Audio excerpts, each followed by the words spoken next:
These are the women that the media tries to keep in the shadows. It's the big reunion finale with the Shadow Wives, hosted by Gary with the T from the Ricky Smiley Morning Show. It's funny, it's hilarious, it's real. It's the Shadow Wives. I'm fine.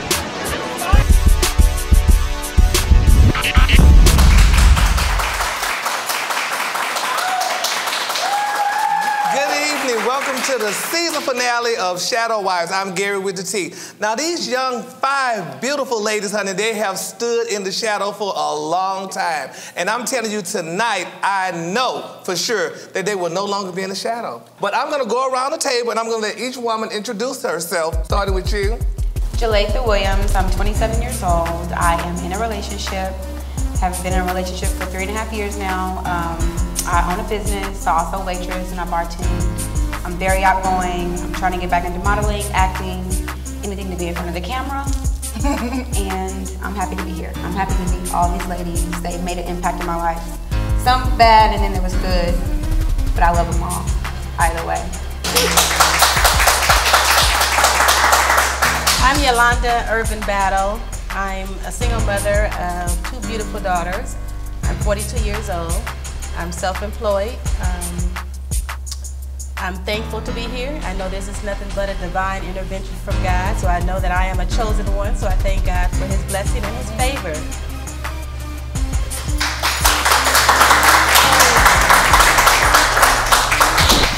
Hello, my name is Priya. I am 42 years old. I'm a single mother to 1 daughter.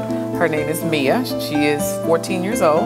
I am currently self-employed. I'm happy to be here. I enjoy myself with all the Shadow Wives. We have a good time together, good and bad, but at the end of the day, we remain ladies.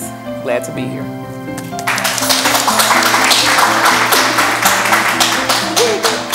Hello, I'm Mona. I am 35, single parent of 6 girls. I am actually the host of Get It Together with Mona, which is on hiatus, but I'll be back. I'm actually in the process of opening up a youth center called Choices that helps young pregnant girls with basically different choices that they make in life. All of these ladies have actually made an impact on my life, and it's really hard for somebody to just really get into my heart, but each and every one of them hold a special place. Whether they know it or not, I really care about all of them, and at the end of the day, we're still family.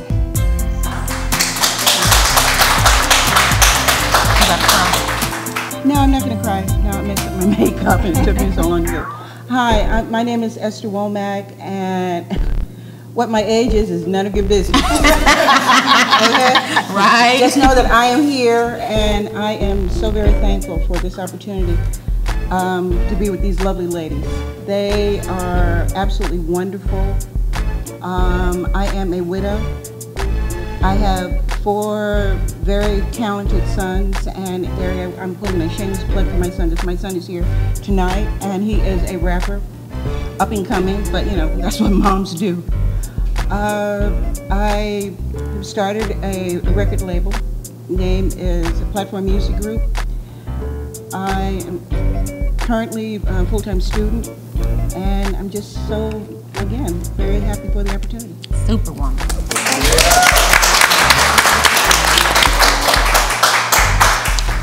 My name is Tanisha Davis. I would like to first say thank God for this opportunity, for meeting each one of you guys, for learning your personalities, for just being who you guys are, and allowing me to be who I am.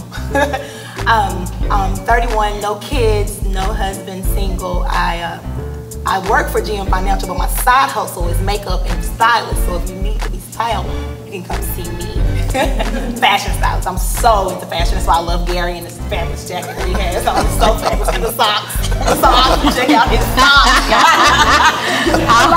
For those who don't understand fashion, you might not understand Gary, but I understand Gary. Oh, baby, I love it.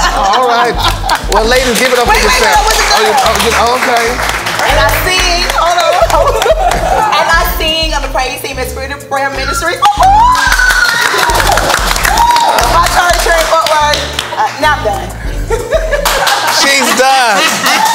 Well, ladies, honey, like I said, thank all y'all for coming out tonight, and you all, honey, are going to be successful. I can feel it in my spirit. But I'm going to start off with a question, honey, for Miss Tanisha, the fashion stylist and the guru and all that great stuff, the one who doesn't have any kids and all that, the one probably everybody hates. But anyway, child. Don't say that, Gary. Okay, so Tanisha. Okay, so all right now. So have you spoke with the guy with the Impala?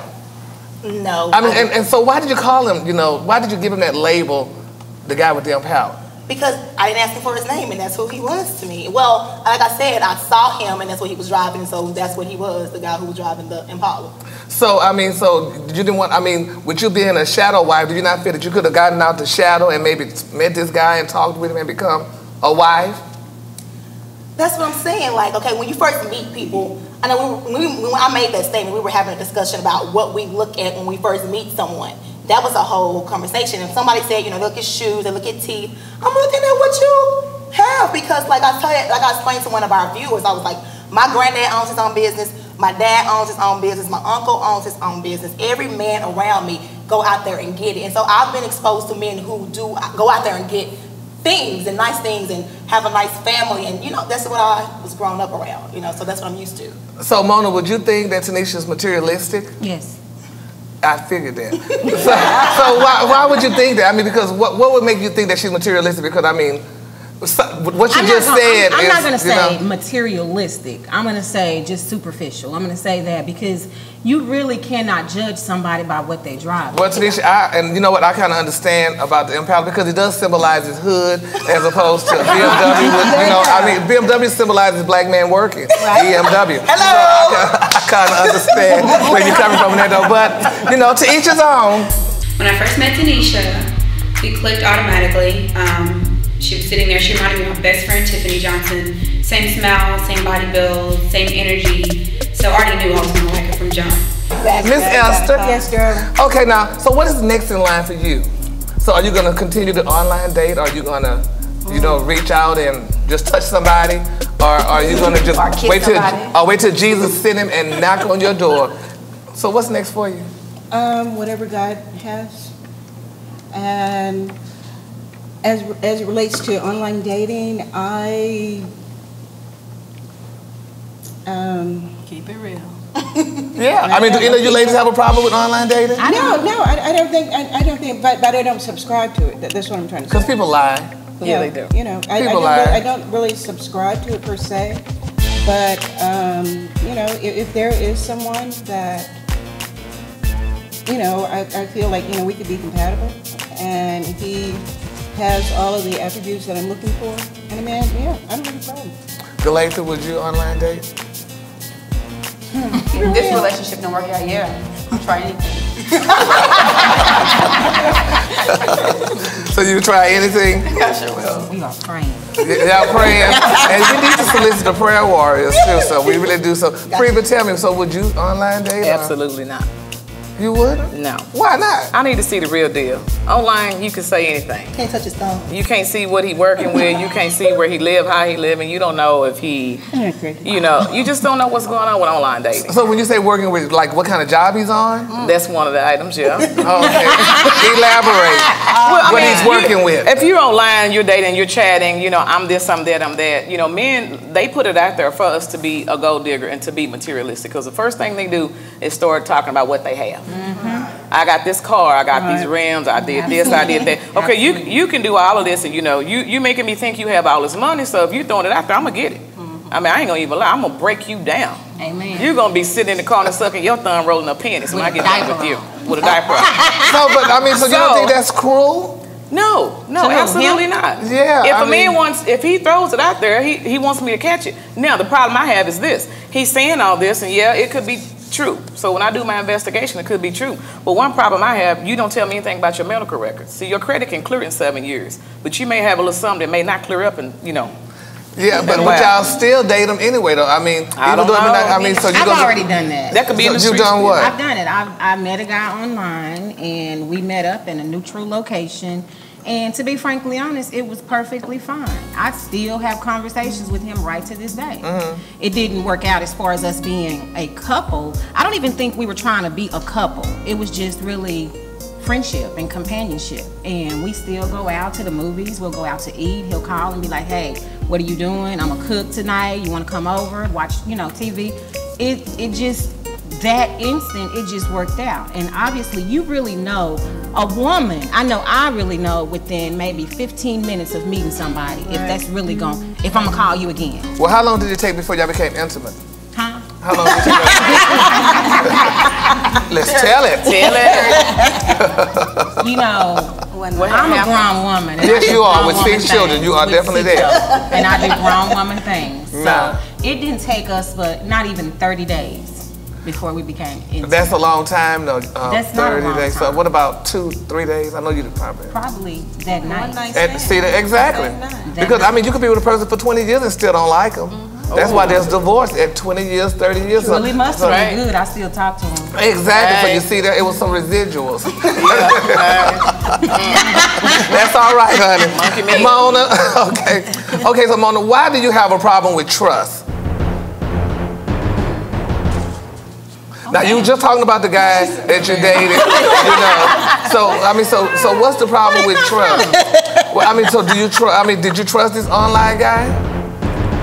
I mean, I can't say I trusted him. It was just, you know, the vibe, just how we react. We you know, act with one another. Trust. Oh, you got me stuttering and stuff. That's Mona, baby. Take your time. Let Jesus use you. I have been told I have issues with trust and commitment, but yeah, so you don't have a problem. You know with what? I'm gonna say this. I was married for 12 years, and one day, sitting at home cooking dinner. I have 6 girls. I'm at home cooking dinner, and my doorbell rings. And my oldest daughter answers the door, and she's like, Mom, some ladies at the door. When I go to the door, there's this lady standing there with this baby. Oh. And this little boy looks identical to my youngest daughter and my second daughter. That was what happened. We divorced, and I moved on. And I remember talking to Dr. Moore about it, and she was like, you know, that you were really, really hurt by that. Honestly, I can't say I was, because out of those 12, 11 years, I was never in love with him.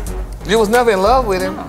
Well, hell, but you had 6 children. I had 6 So that means you didn't trust him. I was stuck. So that means, so it was some trust going on that you didn't have. I'm not gonna say it was trust there. My situation was different. I was not in love with him. But what made you stay? I had 6 kids, and I committed to being married to him. If you never was in love with him, that means, so honey, from kid 1. No, you should have shut the puppy down. Yeah, you should have, honey, had a hysterectomy, huh? Not all this goodness.